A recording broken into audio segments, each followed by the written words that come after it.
What became of young Derek Passian? Was he even a boy when this event occurred? We don't know. But Isabel Cruz carried on his legacy even though she botched it horribly. Just outside of her chambers, we find a button on the side of a coffee maker. This opens up a secret passage that has some minor loot inside. We find a missile launcher, a couple of missiles, a safe filled with goodies, a drawer filled with mentats, and it's here that we find the observation terminal. I read the contents of this terminal in yesterday's video, so click here to watch it. Heading back out and turning right, at the very end, we find the storage area where Isabel had a robot workbench set up, and we find a power armor workbench, an armor workbench, and a weapons workbench. On one of the consoles, we find the spotlight schematics. This gives us a new wall-mounted defense spotlight that we can put in our settlements. And next to this console is a terminal labeled Hubris. In this terminal, Isabel Cruz channeled the Mechanist, and we get to see some of the tests and scenarios she went through when preparing for her assault on the Commonwealth. In her first note, she clearly names raiders and gunners as the targets of her venture. She's creating robots to eliminate raiders and gunners and provide safety for settlers. She ends by saying, "The day is near where we can truly focus on rebuilding the Commonwealth." In her following logs, we see how she responds to the deaths of her robots. The robo-brains keep reporting that you, the sole survivor, are killing her robots, and so she amps up production to compensate. In her robotics records, we see that she's really freaked out by the idea of killing another human being, even if that person is a raider. She struggles with trying to find the best way to program her robots to correctly identify hostile raider threats. She ends her first note by saying, "I've never intentionally killed anyone, and these bots are sort of built to do that." She's clearly nervous about the idea, but she still wants to help the Commonwealth, and robots are all she knows. She managed to program the robots to correctly detect hostility when somebody wields a weapon, but she was struggling with programming the robots to dismiss innocents who just happened to be wielding weapons. Like if a settler picked up the gun that a raider dropped, how could a robot distinguish that person from a true raider? Instead of releasing the robots at that time, she held back on production until she could work out that bug. She says, "It's possible that my robots will miss some hostiles, judging by appearance, but better safe than sorry." It was more important to her that she killed fewer enemies if there was even a chance that she could possibly kill innocents.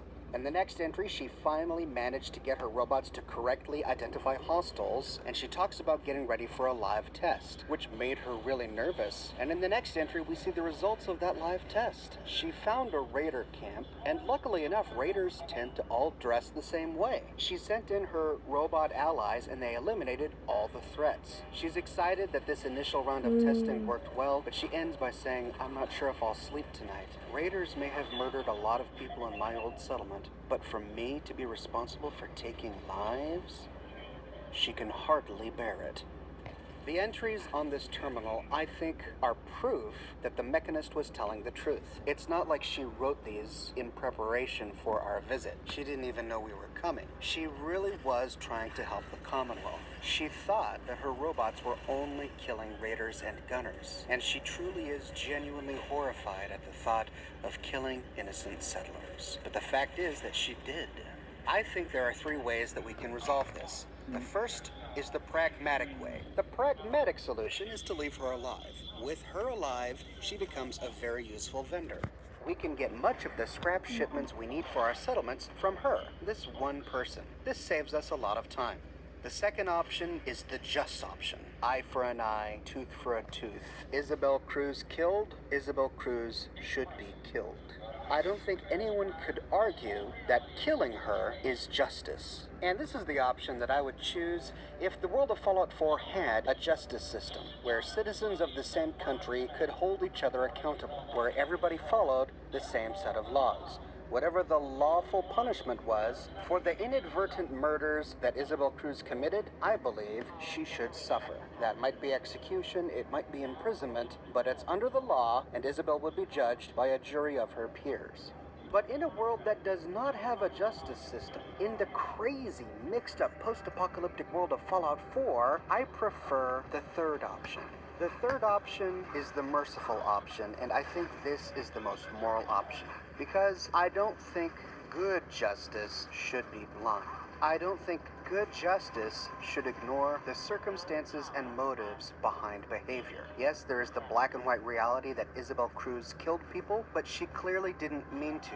It was a horrible, tragic accident, and it's something that she is sorry for.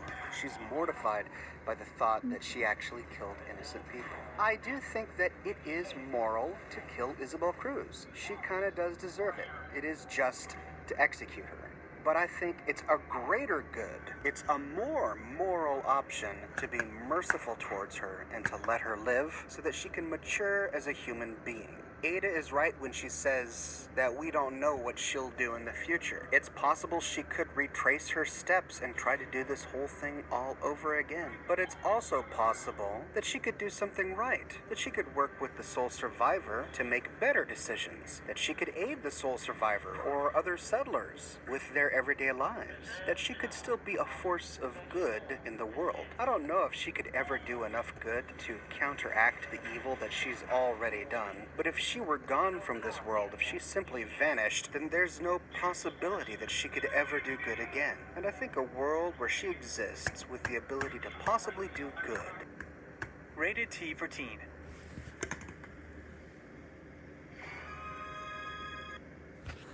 Is a better world. And so that option is the most moral option. But, ladies and gentlemen, that is just one man's humble opinion. What is your opinion? What decision did you make? Did you execute Isabel Cruz? Or did you let her live? Did you like the way that Bethesda tied this event in with the Mechanist in Fallout 3? Or did you think that they should have done more with Isabel Cruz, like make her a companion? Let me know in the comment section below. I read all of your comments and I use them as inspiration for my future videos. I am nowhere near to being done with the lore that I can talk about in Fallout 4, so be sure to subscribe to this channel to find out what I publish tomorrow. I publish a new video every single day of the week. If you'd like to chat about this topic with other like-minded individuals on the Oxhorn Community Discord server, be sure to click on the Discord invitation link in the description of this video. And if you like what I do and you want to support me in a more personal way, consider becoming one of my patrons on Patreon. Patreon subscribers get access to a private channel on my Discord server, as well as a bunch of other cool Oxhorn perks. But more than anything, ladies and gentlemen, I'm just so glad that you're here watching this video with me today. Thank you so much for watching, and I'll see you tomorrow morning bright and early with a brand new